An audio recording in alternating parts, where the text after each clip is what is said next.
কার্তিক মাসের সর্বশ্রেষ্ঠ দিন হিসেবে গণ্য করা হয় দীপান্বিতা অমাবস্যার দিনটিকে। মূলত এই দিনেই দীপাবলি সম্পন্ন হয়, যার অর্থ আলোর শাড়ি। এই দিনে এমন কোনো হিন্দু গৃহস্থের বাড়ি নেই যে বাড়িতে প্রদীপ অথবা মোমবাতি জ্বলে না। আমরা এই দিনে আলোর শাড়িতে আমাদের বাড়ি সাজিয়ে তুলি, কারণ এই দিনেই মা কালীর শ্যামারূপের পূজা করা হয়, যাকে আমরা দক্ষিণা কালী বা লক্ষ্মী কালীও বলে থাকি। এই দিনে অনেক বাড়িতে দীপান্বিতা লক্ষ্মী পূজাও সম্পন্ন হয়। এর পাশাপাশি অনেক বাড়িতে অলক্ষ্মী বিদায় করা হয়। তাই কার্তিক মাসের সবথেকে শ্রেষ্ঠ দিন হিসেবে গণ্য করা হয় এই দীপান্বিতা অমাবস্যার দিনটিকে, যা সম্পন্ন হচ্ছে আগামীকাল 2রা কার্তিক 20 অক্টোবর দুপুর 2:57 থেকে। কারণ এই সময় থেকেই দীপান্বিতা অমাবস্যা তিথি শুরু হচ্ছে, যা থাকছে পরের দিন 23রা কার্তিক 21 অক্টোবর মঙ্গলবার বিকেল 4:26 পর্যন্ত। যেহেতু মা কালীর পূজা মধ্যরাত্রে সম্পন্ন করতে হয়, তাই আগামীকাল সোমবারের অমাবস্যার যে মধ্যরাত্রি, সেই রাত্রিতেই সম্পন্ন করা প্রয়োজন মা কালীর পূজা, অর্থাৎ শ্যামা মায়ের পূজা। তবে শ্যামা মায়ের পূজার আগে অলক্ষ্মী বিদায় এবং দীপান্বিতা লক্ষ্মী পূজা সম্পন্ন করা হয়, যা আগামীকাল সোমবার সন্ধ্যা 5:05 থেকে রাত্রে 6:41 মধ্যে সম্পন্ন করা প্রয়োজন। বাড়িতে যদি আপনি প্রদীপ প্রজ্বলন করেন, মোমবাতি ধরান, তাহলে এই সময়ের মধ্যেই সেই প্রদীপ প্রজ্বলন করা প্রয়োজন।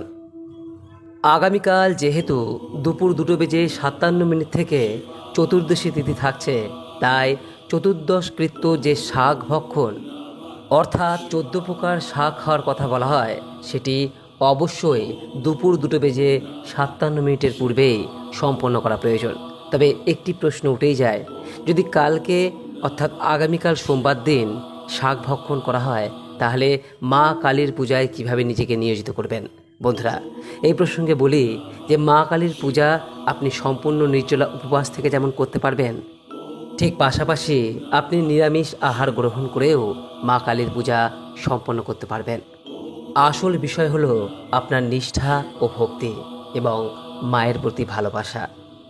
শাস্ত্রে এই বিষয়েও বলা হয়েছে যে অমাবস্যা তিথি যখন থেকে শুরু হচ্ছে, সেই সময় থেকে যদি আপনি উপবাস করেন এবং মধ্যরাত্রি পর্যন্ত আপনি পূজা নিবেদন করেন, তাতেও মা সেই পূজায় সন্তুষ্ট হন।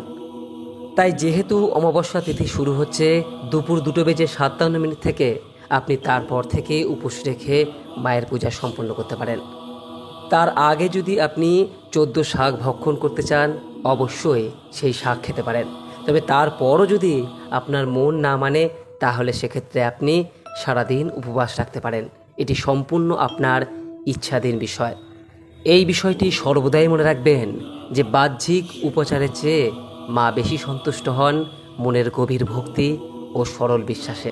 তাই উপবাস করুন নাই করুন, নিষ্ঠা ও ভক্তি সহকারে দীপান্বিতা অমাবস্যার দিন মায়ের পূজার সময় মায়ের উদ্দেশ্যে যদি একটি সামান্য প্রদীপ প্রজ্বলন করতে পারেন, মা তাতেও সন্তুষ্ট হন।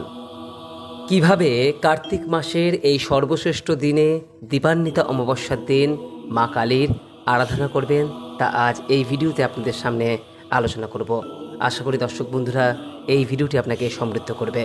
বন্ধুরা, দীপান্বিতা অমাবস্যাকে বছরের অন্যতম শক্তিশালী অমাবস্যা হিসেবে গণ্য করা হয়, কারণ এই দিন তারা মায়ের আবির্ভাব ঘটে। তাই এই দিন সর্বত্র কালী পূজা করা হয়।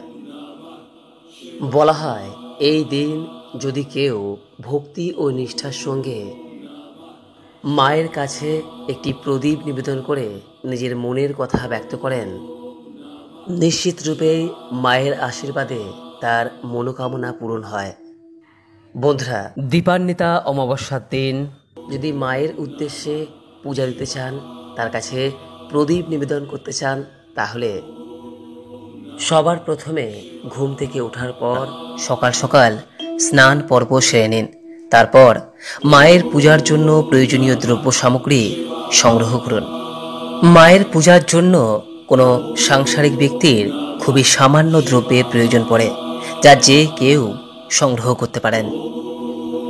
মা কালীর পূজার জন্য যে সমস্ত সামগ্রীর প্রয়োজন, তার মধ্যে সবথেকে গুরুত্বপূর্ণ উপকরণটি হলো একটি লাল টকটকে জবা ফুল। আপনি যদি মহিলা হন, এই জবা ফুলের সঙ্গে আপনি সংগ্রহ করুন একটি সিঁদুরের কৌটো এবং তার সঙ্গে সংগ্রহ করুন, মহিলা পুরুষ সকলের উদ্দেশ্যে বলছি, তা হলো একটি লাল ফল, টকটকে লাল ফল, এবং তার সঙ্গে একটি মাটির প্রদীপ বা একটি মোমবাতি এবং একটি ধূপকাঠি সংগ্রহ করে রাখুন। এর কারণ প্রসঙ্গে বলে রাখি, মা কালীর সবথেকে পছন্দের রং হলো লাল এবং মা কালীর সবথেকে পছন্দের ফুল হলো জবা ফুল। জবা ফুল দিয়েই মা কালীকে কিন্তু সন্তুষ্ট করা যায়। তাই মায়ের পূজা কিন্তু কখনোই সম্পন্ন হয় না যদি না পূজায় জবা ফুল আপনি নৈবেদ্য হিসেবে ব্যবহার করেন। এর সঙ্গে যদি আপনার সামর্থ্য থাকে তাহলে কিছু সন্দেশ বা মাখা আপনি মায়ের উদ্দেশ্যে নৈবেদ্য হিসেবে দিতে পারেন। আর সর্বশেষ উপকরণটি হলো একটি কাঁচা টাকা, অর্থাৎ সেটি 1 টাকা, 2 টাকা, 5 টাকা বা 10 টাকার কয়েন হতে পারে। এই কালী পুজোর পবিত্র দিনে এই সমস্ত কিছু সংগ্রহ করার পাশাপাশি আপনি মনে মনে এই সময় কৃষ্ণ মন্ত্র জপ করতে পারেন, অথবা আপনি ওম নমঃ শিবায় মনে মনেও বারবার বলতে পারেন। এরপর যখন মায়ের পূজা আরম্ভ হবে সেই সময় অবশ্যই উপস্থিত থাকুন এবং আপনার যে নৈবেদ্য সামগ্রী সমস্ত কিছু মাকে অর্পণ করুন এবং মায়ের পায়ে যে সিঁদুর কৌটো এবং যে জবা ফুল মায়ের সবথেকে পছন্দ তা নিবেদন করুন। এরপর মায়ের সামনে প্রদীপ প্রজ্বলন এবং ধূপধুনো দেওয়ার পর মায়ের উদ্দেশ্যে এই মন্ত্রটি 108 বার জপ করুন। আর এই মন্ত্রটি হলো ওম ক্রিম কালিকায় নমঃ। আবার বলছে ওম ক্রিম কালিকায় নমঃ। মন্ত্রটি ভক্তি ভরে অবশ্যই 108 বার মনে মনে জপ করবেন। মন্ত্রটি জপ করার পর মায়ের উদ্দেশ্যে এবার আপনি আপনার মনের প্রার্থনার কথা ব্যক্ত করুন।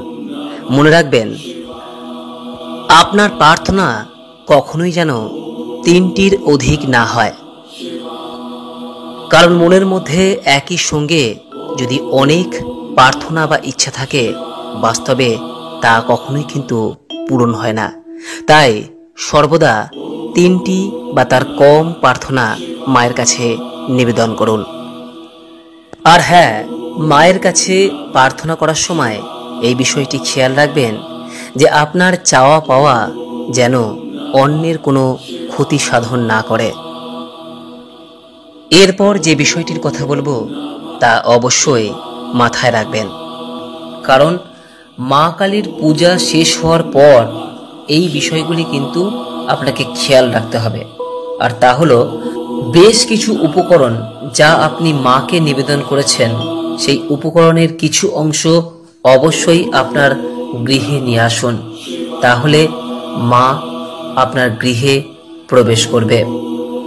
প্রথমে যে বিষয়টির কথা বলবো তা হলো আপনি মায়ের পায়ে যে সিঁদুর নিবেদন করেছেন, অর্থাৎ যে সিঁদুরের কৌটো নিবেদন করেছেন, তা অবশ্যই আপনি মায়ের পায়ে স্পর্শ করিয়ে পরের দিন নিজের গৃহে নিয়ে আসুন।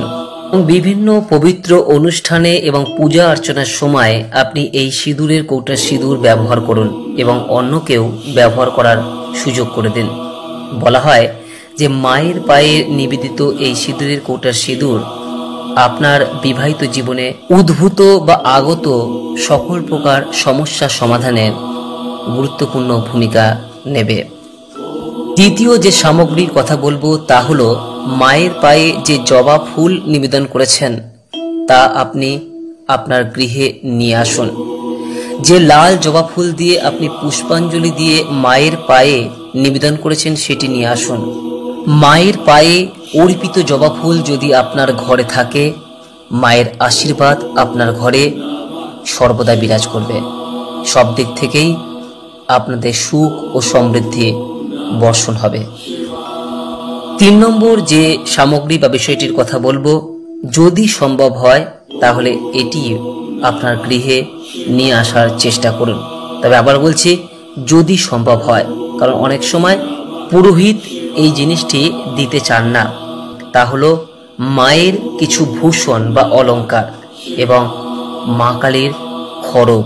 এই যে সামগ্রীর কথা বললাম, তা আপনি আপনার গৃহের পবিত্র স্থানে রেখে দিন এবং যে স্থানে আপনি এই সামগ্রী রেখে দিচ্ছেন, প্রতিদিন যখন সন্ধে দিচ্ছেন সেই সময় ওই স্থানেও ধূপধুনো দিন। তবে সবশেষে একটি বিষয় বলবো, যা সব থেকে বেশি গুরুত্বপূর্ণ, তা হলো মা কালী সব থেকে বেশি সন্তুষ্ট হন আপনার ভক্তি এবং নিষ্ঠায়। তাই ভক্তি ও নিষ্ঠা সহকারে মা কালীর আরাধনা করুন এবং আপনার যে নিয়ত অর্থাৎ মনোভাব যেন পবিত্র থাকে, এই বিষয়টি খেয়াল রাখবেন। আশা করি মায়ের কৃপা আপনার ও আপনার পরিবারের উপর সদা বর্ষিত হবে। ভিডিওটি আজ এখানেই শেষ করলাম। নমস্কার, ধন্যবাদ। ঈশ্বর আপনার মঙ্গল করুক।